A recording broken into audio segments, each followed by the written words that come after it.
All right, we're back getting an update on all things that matter to taxpayers in the nation's capital. We're chatting with Franco Terrazzano, who's the federal director. Franco, before the break, we were talking about the carbon tax. You said it's going up April 1st. I want to ask you, is the tax working? You know, the government says that they've imposed this carbon tax because they want Canadians to stop using fuels that release CO2, namely oil products. Are we actually seeing a decrease in our emissions as a nation? Like, is the carbon tax doing what Ottawa said they want it to do? Well, the carbon tax doesn't work. And that's because the carbon tax is fundamentally a tax plan. It's not an environmental plan. I mean, just look over at British Columbia, which had the highest carbon tax in Canada for years, and emissions continue to go up. And let me give you two reasons why the carbon tax will not help the environment. Number one, fueling up your sedan, heating your home, buying groceries, filling up your big rig with diesel, okay, using natural gas and propane on farms. That is necessities for countless Canadians, right? So what happens? It's not that they're able to just not fuel up their car or not heat their home. Instead, they just have less money for other necessities of life, like saving away for your kids' university education. But number two is that fundamentally, this is a global issue. But Canada only makes up 1.5% of global emissions. So a carbon tax in Canada, making life more expensive in Canada, won't reduce emissions in place like China, in India, or Russia, or the United States. And then add to the fact that about 3/4 of countries, about 75% of countries, do not have a national carbon tax in place like Canada. So here, all Mhm. we're seeing is the Trudeau government making life more expensive for Canadians, and the carbon tax doesn't help the environment. Mhm. You know, it's interesting. I think my bias is pretty clear on this issue, but I was talking with a trucker recently, and he noted that there's no alternative.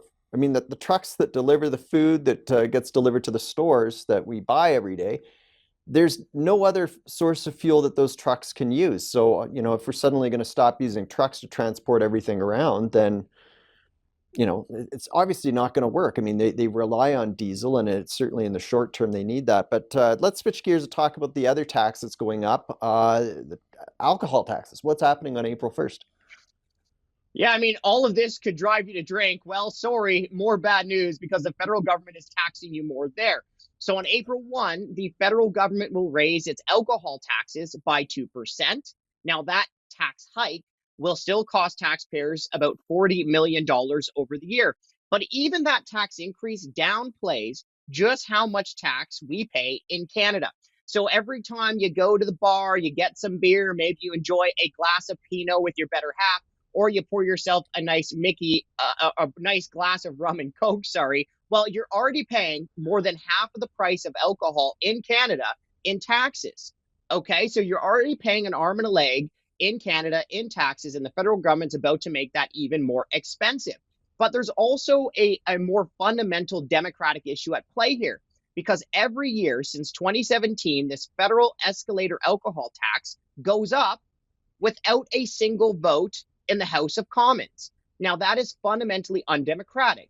And if your member of parliament thinks that you are not paying enough tax, well, then they should at least have the spine to vote on that tax increase in parliament. But that's not what is happening, and it's fundamentally undemocratic. Well, obviously, that's going to be a concern for those who like a drop of alcohol every once in a while. Now, speaking about taxes going up and votes and so forth, federal budget's coming up.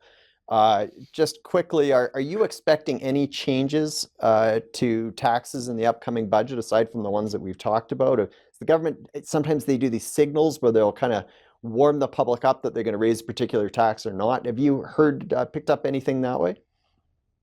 Well, we can get into some of the more details in a minute here, but look, I think we're all expecting another massive spending budget, right? You do hear the finance minister, sometimes a treasury board minister talking about the savings that they're trying to find in the federal government. But folks, every single year, the federal government increases spending by billions and billions of dollars. So a little pro tip for the finance minister ahead of the upcoming budget. Look, if you're increasing spending by billions of dollars every single year, then you're saving money wrong. And why this is really important, which we can get to in a minute, is the fact that we're now running like a $40 billion deficit. The debt is now about $1.2 trillion, which means that the Trudeau government has about doubled the national debt during their tenure.